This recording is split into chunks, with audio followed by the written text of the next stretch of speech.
Bueno, grupo, entonces, antes de salir al receso habíamos comentado acerca de las tres zonas en las que se divide la planta de beneficio. Hablamos de la zona sucia, la zona intermedia y la zona limpia. Simplemente para recordar, zona sucia es la sala como tal donde se lleva a cabo la conmoción del animal, el volteo, la suspensión y la sangría de los mismos. En el área intermedia tenemos como actividades todas aquellas que incluyen el eviscerado. Y ya en la zona limpia es donde se termina de realizar el eviscerado de los animales, el marcaje de las canales y pues finalizando en lo que sería la llegada al área de refrigeración. Con estos términos finalizamos la primera parte de este material. ¿Sí? Una foto acá como para no morir ignorado. Este sería el diseño de una cámara de refrigeración internamente, tanto para el caso de bovinos, cerdos y de aves. Miren pues que las condiciones en las que se conservan pueden diferir un poco, obviamente de acuerdo al tamaño de la canal de los animales.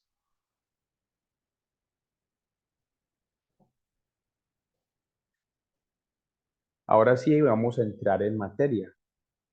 Vamos a hablar acerca de lo que es esto de la inspección, vigilancia y control. Todas estas tres cosas en sí son un procedimiento que es sistemático e integral, que lo que busca es garantizar la inocuidad de la carne y de los productos cárnicos comestibles procesados en el establecimiento en el cual se vayan a controlar.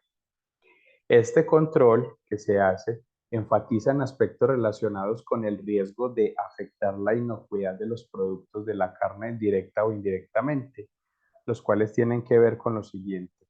Cada uno de los numerales que voy a enunciar a continuación tienen a continuación su respectivo desarrollo. Entonces, ¿qué puede afectar la inocuidad de estos productos? Tenemos las condiciones de infraestructura, lo que sería el material, el diseño y acabado sanitario de los equipos y utensilios que se emplean para los procesos, las condiciones del proceso como tal, el desempeño del personal manipulador, o sea, de las personas que trabajan allí, la inspección veterinaria oficial de la carne y de los productos cárnicos comestibles y el saneamiento básico. Tenemos entonces ahí 1, 2, 3, 4, 5, 6 parámetros muy importantes a controlar con el fin de garantizar, vuelvo y repito, que la carne llegue inocua, en buenas condiciones, a la mesa del consumidor. La visita entonces a cualquier establecimiento destinado al sacrificio y faenado de animales para el abasto público debe abarcar varias funciones. Cuando el médico veterinario oficial, el que vamos a reconocer en este material de estudio con las siglas MVO, cuando este médico veterinario oficial identifique hallazgos que representen un nivel de riesgo para la inocuidad de la carne, deberá notificar al establecimiento al cual esté inspeccionando utilizando el llamado formato de registro de único cumplimiento. Hay una cantidad de formatos diferentes para cada cosa que el médico veterinario debe diligenciar, ¿sí? Solamente vamos a mencionar algunos, porque en realidad son muchos los registros, los formatos de registro, perdón, y pues no es pertinente tampoco conocerlos todos en este momento. Se debe tener en cuenta que el incumplimiento que se haya detectado en esa visita no haya sido detectado en una visita anterior, o que si fue detectado antes, no se hayan implementado algunas medidas posteriores para poder corregirlo, ¿sí? Porque puede llegar a suceder que en una visita previa el médico veterinario oficial detecte una irregularidad, la dé a conocer en el registro de incumplimiento, sugiera las medidas para hacer las correcciones, deje el papel como referencia para que se hagan las actividades de corrección en la planta de beneficio y que a la próxima vez que él realice la visita no se hayan hecho correcciones al respecto. Eso puede llegar a pasar, ¿sí? Lo ideal es que, detectado el problema, inmediatamente o en la menor brevedad posible se tomen medidas. ¿Qué debe hacer entonces el médico veterinario oficial si detecta una irregularidad? Debe registrar el artículo y el decreto que se está incumpliendo. Debe especificar si la causa del incumplimiento corresponde a condiciones como tal locativas, o sea, del sitio, si corresponde a condiciones de los equipos o utensilios, si corresponde a las condiciones como tal del proceso o a las condiciones del producto, a la manera como éste se rotula, se marca o se etiqueta. Ese incumplimiento debe ser descrito en forma clara y concisa y se diligencia un registro por cada incumplimiento hallado, ¿sí? Si tienes 3 incumplimientos, son 3 registros que debe diligenciar el médico veterinario y entregar a la planta para que para una próxima visita tomen medidas correctivas. Ahora bien, cuando ese incumplimiento que se encontró requiere de acciones de carácter inmediato, debe entonces registrarse la hora en la que la planta de beneficio realizó las acciones, el nombre y la firma del responsable de ejecutarlas y de igual forma estas acciones inmediatas deben ser también verificadas por el médico veterinario oficial, que recordemos que ese médico veterinario oficial es el que hace las veces de realizar la inspección, vigilancia y control bajo mandato previo del INVIMA. ¿Con qué fin? Con el fin de asegurar la inocuidad de la carne que llega a nuestras mesas. ¿Me van siguiendo hasta ahí?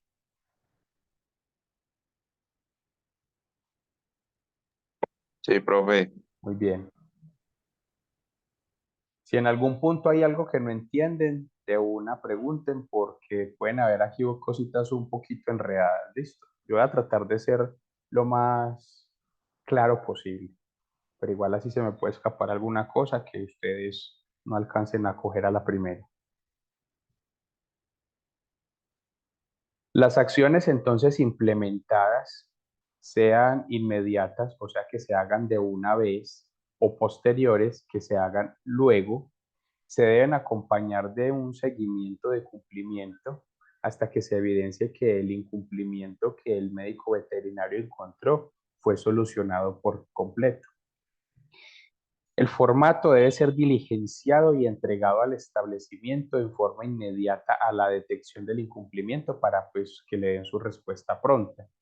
En el caso de las acciones inmediatas, por verse afectada la inocuidad del producto, debe ser de inmediata ejecución.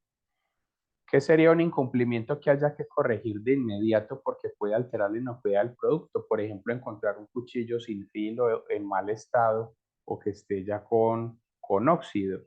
¿Qué se debe hacer en ese caso? Sacar ese elemento de funcionamiento e implementar otro que esté en condiciones más favorables.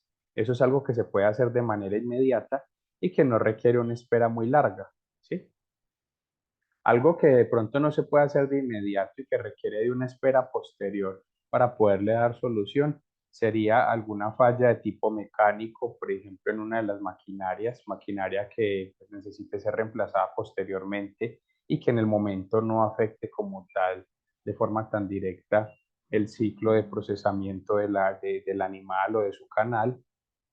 Otro incumplimiento que se puede corregir a futuro sería, digámoslo así, el manejo de las aguas contaminadas, ¿cierto? Etcétera. Algunas acciones posteriores requieren solicitar un plazo máximo de 24 horas desde que es entregado el formato con el incumplimiento al establecimiento para que éste dé respuesta. Debe quedar siempre una copia de respaldo del registro único de incumplimiento con el equipo de inspección oficial para su archivo, ¿sí? Entonces son dos copias, una que se entrega a la planta de beneficio y otra con la cual el inspector oficial se queda para archivarlo. Y es que es necesario archivarlo porque eso en el tiempo nos va a permitir hacer una evaluación del desempeño de estos sitios, pues de estas plantas de beneficio. Lo que no se escribe y no se archiva se tiende a olvidar. Vamos entonces a hablar de esas condiciones las cuales deben estar dentro de la normativa para que las plantas de beneficio puedan tener un funcionamiento correcto. y de la legislación que regula esto. Entonces, sobre las condiciones de infraestructura, tenemos el decreto 2278 de 1982 en su capítulo 2 titulado de las características de las diferentes áreas, dependencias y demás requisitos básicos de los mataderos. Este decreto contempla entonces cuáles deben ser las condiciones de las instalaciones físicas y sanitarias de la sala de proceso, cuáles deben ser las condiciones de almacenamiento y de las otras instalaciones que hagan parte de la planta de beneficio. Acerca del material, diseño y acabado de equipos y utensilios en el mismo decreto, pero en su capítulo número 4, que trata sobre los equipos y dotaciones básicas que deben tener los mataderos. Esto es un diseño de una planta de beneficio, ¿sí? Obviamente no es la central ganadera, es otra de otro lugar, es mucho más pequeña.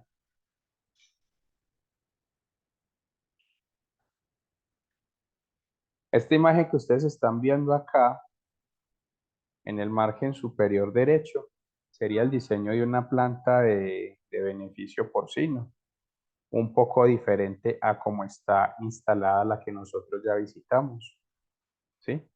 Cómo deben ser las vestimentas, digámoslo así, muy similares a las que ya conocimos en la visita que realizamos a la central ganadera.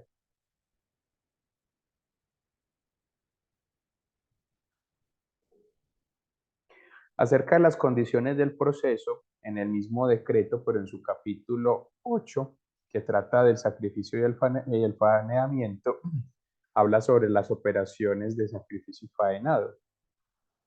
Sobre el desempeño del personal manipulador, en el mismo decreto, en su capítulo 5, habla sobre el personal de los mataderos, más específicamente sobre la educación y capacitación que estos deben tener y recibir, sobre el reconocimiento médico que se debe hacer sobre el uso de empleados y sobre el tipo de indumentaria que deben llevar dentro de las instalaciones. Acerca de la inspección veterinaria oficial de la carne y los productos cárnicos comestibles, tenemos que en el mismo decreto, pero en su capítulo 7, se refiere a lo que es la inspección ante-mortem, y en su capítulo número 9 habla sobre lo que es la inspección post-mortem. Como no es entonces en este momento menester de nosotros estudiarnos esos capítulos de ese decreto, simplemente señalamos en qué capítulo se encuentran estas disposiciones, ¿sí? Para que ustedes sepan que algo como tal existe en Colombia y que esto está regulado, ¿vale? Acerca del saneamiento básico, que también es parte fundamental, de este sí tenemos una legislación un poco más extensa. Tenemos el decreto 1575 del 2007 y la resolución 2115 del mismo año que habla acerca del abastecimiento de aguas para estos lugares. Adicionalmente a eso está el decreto 4126 del 2005 que habla sobre el manejo y disposición de lo que son residuos sólidos, ¿sí? Decreto que entró a modificar parcialmente al 2676 del año 2000, ¿sí? En suma, estos decretos y los que modifican a los otros tratan básicamente sobre la gestión integral de los residuos hospitalarios y similares, sobre el manejo y disposición que se debe hacer de los residuos líquidos dentro de las plantas de beneficio, del manejo de las emisiones atmosféricas, de la limpieza y desinfección y del control de plagas que se debe realizar allí.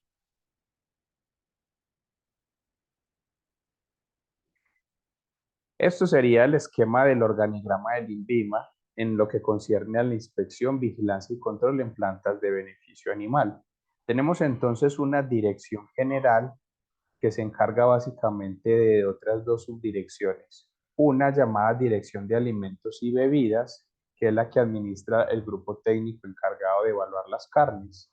Y una subdirección que es la Dirección de Operaciones, que es la que se encarga de administrar directamente a los médicos veterinarios oficiales. Aunque estén así subdivididos, son instancias que, pues como provienen del INVIMA y tienen un jefe en común, entonces trabajan a la par unos con otros.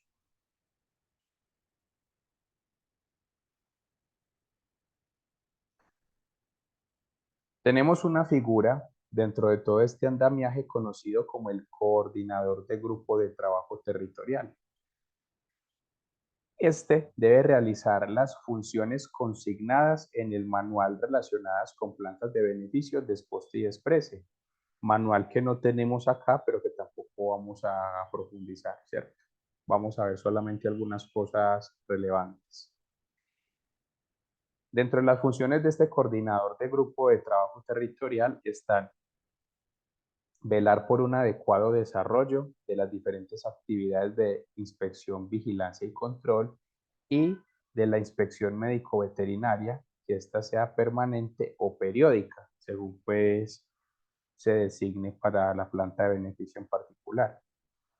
Este coordinador también es el que se encarga de asignar el médico veterinario oficial que va a ejecutar la labor de inspección, vigilancia y control permanente o periódica en las plantas de beneficio, desposte y desprece. O sea que este coordinador sería directamente el jefe del médico veterinario oficial, a quien le debería entregar los reportes que éste realice. Este coordinador debe realizar la programación de las visitas a las plantas de beneficio, desposte y desprece. Él es el que decide qué médico veterinario visita tal o tales plantas de beneficio en qué fechas de tales meses, perdón, sí. Él es el encargado como tal de realizar esa programación para los médicos veterinarios que tiene a cargo.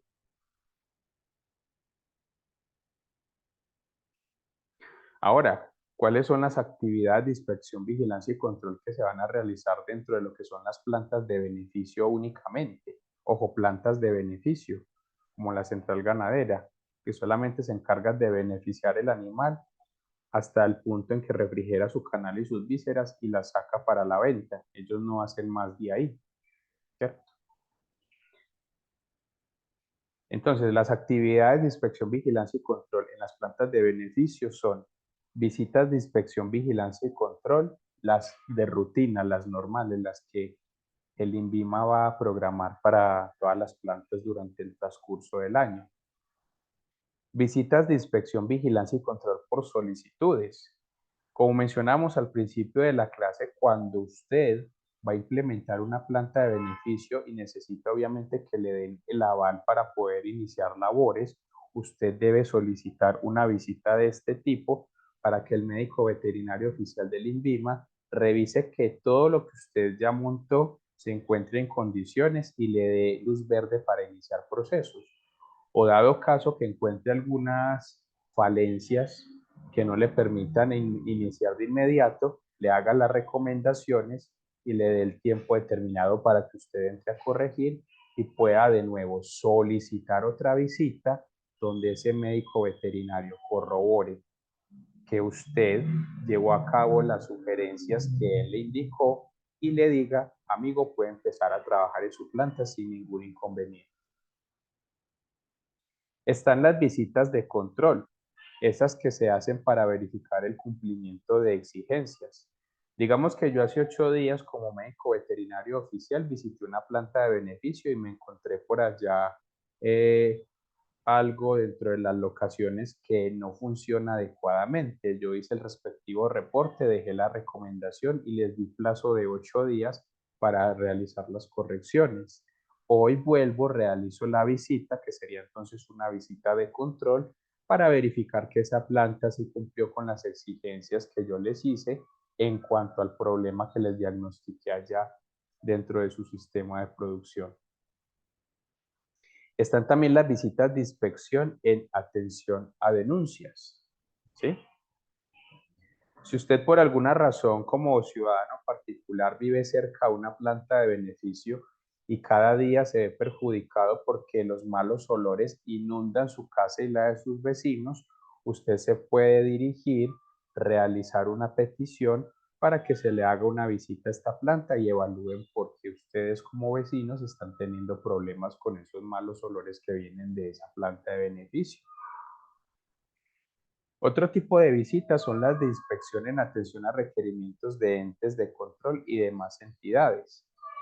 Digamos que la policía, por ejemplo, puede ser el receptor de las quejas de la comunidad y sea la policía directamente quien solicite que se haga una visita a esa planta. O puede ser también directamente la alcaldía o la Secretaría de Salud de la alcaldía de ese municipio la que solicite al INVIMA que se haga una visita para evaluar por qué están teniendo perjuicios ambientales derivados de esa planta de beneficio. Y pueden haber otras actividades en el desarrollo, pues como en las competencias legales. ¿Queda claro más o menos cómo funciona esta vuelta de las visitas? ¿O hay alguna pregunta? Melo, Melo. Muy bien, Melo, seguimos. Si bien estas son las actividades de inspección, vigilancia y control en plantas de beneficio, recordemos que estas actividades las realiza un médico veterinario oficial. ¿Cuáles son entonces las funciones de ese médico veterinario oficial cuando esté realizando cualquiera de esas visitas que les acabo de mencionar? Pues primero que todo, ellos deben diligenciar completamente el libro de registro de actividades diarias conocido como bitácora, o lo que al menos yo en la escuela y en el colegio conocí como diario de campo. ¿Alguno de ustedes cuando estaba estudiando en el colegio o en la escuela le tocó llevar un cuaderno que se llamaba diario de campo?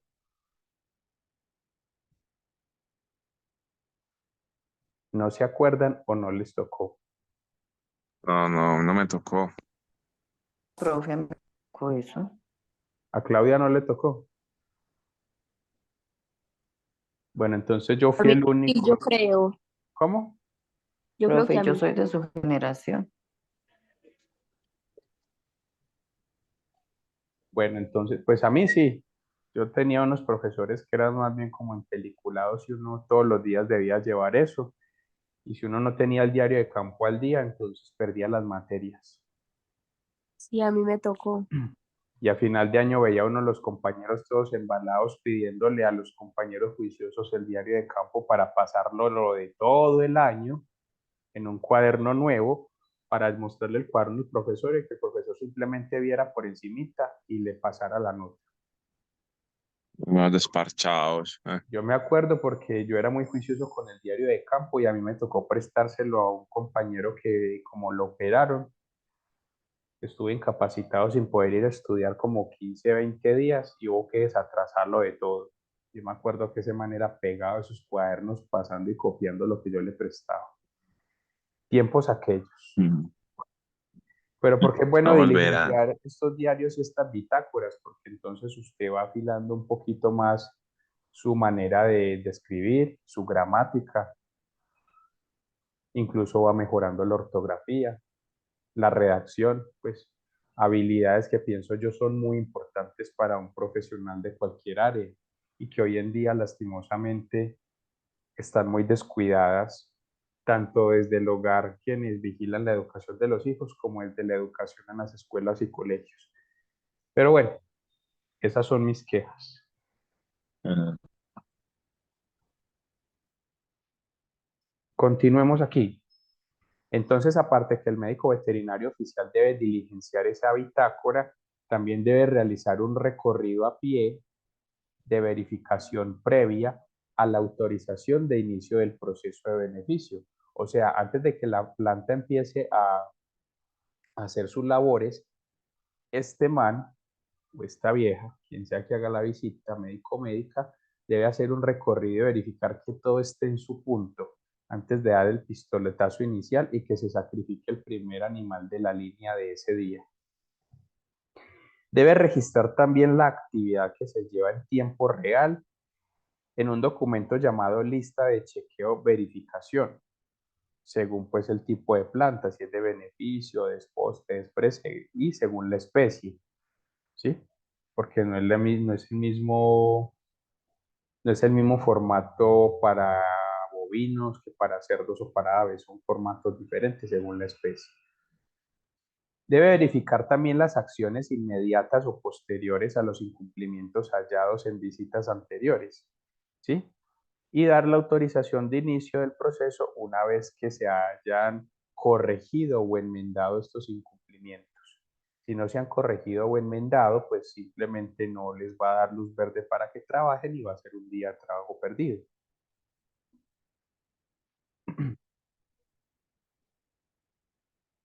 Debe verificar también las condiciones higiénico-sanitarias, o sea, que se esté usando por parte de los empleados la dotación y utensilios adecuados, así como en el caso de los transportadores, los cortadores en sala de oreo, todo debe estar dentro de los parámetros para poder funcionar.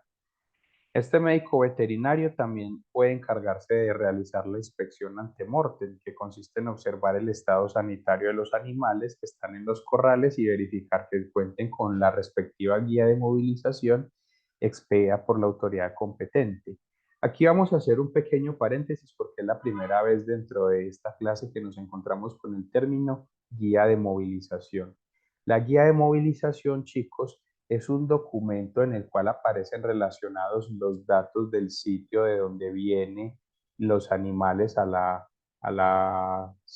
planta de beneficio, los datos del propietario de esa finca, ¿sí? Por así llamarlo, y viene relacionado también el tipo, no, la especie de los animales, las edades de los animales y la cantidad de animales.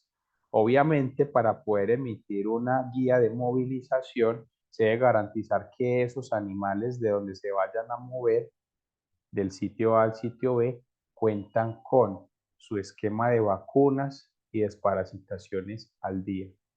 Si usted no es juicioso con sus cerdos, no los vacuna ni desparasita con los productos que le exige la legislación colombiana y usted intenta llevarlos a una planta de beneficio para que se los vayan a faenar, ellos no se los van a recibir, o mejor dicho, ni siquiera el del vehículo los va a montar al vehículo si usted no tiene la guía de movilización. Transportar animales en un vehículo de manera ilegal y sin guía de movilización puede acarrear problemas. Eso es muy común, sobre todo en las zonas fronterizas con nuestros países vecinos, en especial con nuestros hermanos bolivarianos, ya que, como hemos mencionado, allí no son muy juiciosos en cuanto al tema del manejo animal, de las vacunaciones y desparasitaciones, y pues muchas enfermedades de tipo infectocontagioso o zoonóticas que dan en animales de producción han encontrado casos que provienen de allí. Llámese fiebre aftosa, llámese encefalitis equina venezolana, ¿sí? Entonces, guía de movilización importantísima para mover los animales de su granja a la planta de beneficio.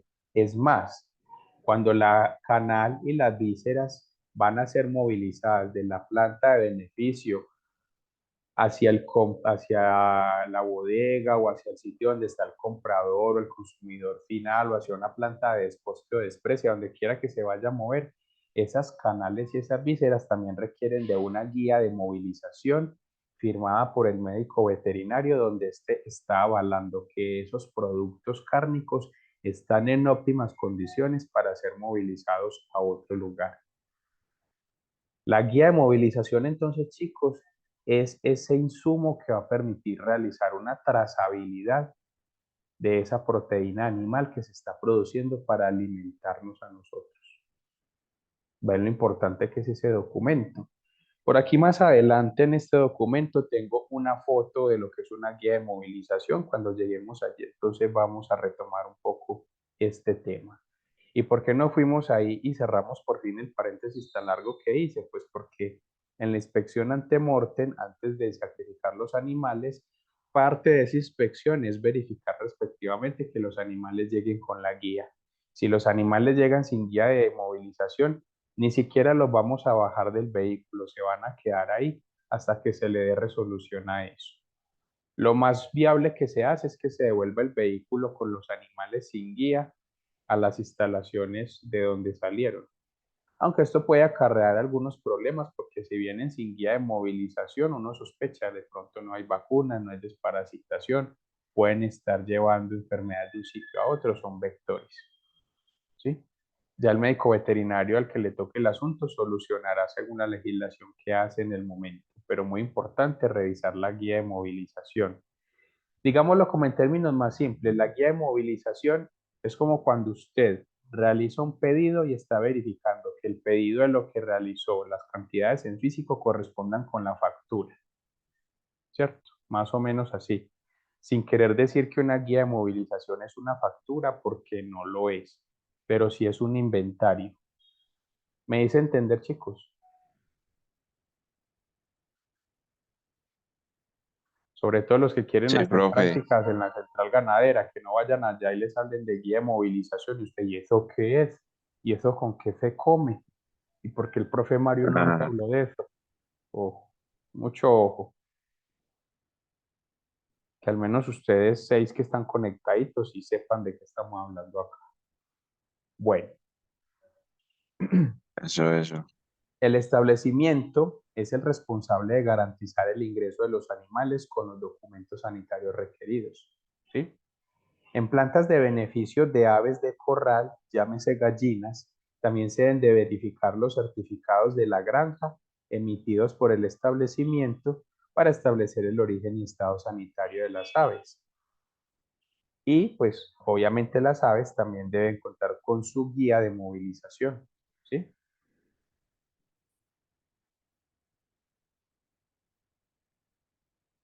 Volviendo entonces acá, los médicos veterinarios oficiales, aparte de todo lo que ya hemos mencionado, también deben inspeccionar que los animales con lesiones o que indiquen sospecha de enfermedad sistémica se lleven a cabo controles de variables fisiológicas, o sea, que se les tome frecuencia cardíaca, respiratoria, pulso, temperatura, turgor de la piel, tiempo de llenado capilar, cosas que ustedes ya saben evaluar. Y se someterán entonces los animales a un nuevo examen clínico para emitir su dictamen final por parte del médico veterinario oficial.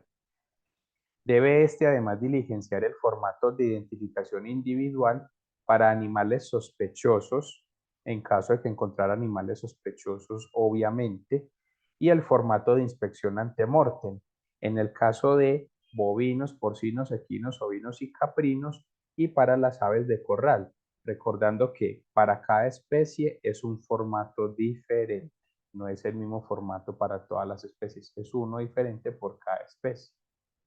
¿Sí? Además de eso, pues todas esas novedades que van en los formatos también las debe diligenciar el médico veterinario en la bitácora que debe llenar todos los días. O sea, pues que es mucho lo que le toca escribir a este personal. Chicos, se nos va a cerrar la sesión en un momento, entonces volvemos a ingresar por el mismo enlace. Listo.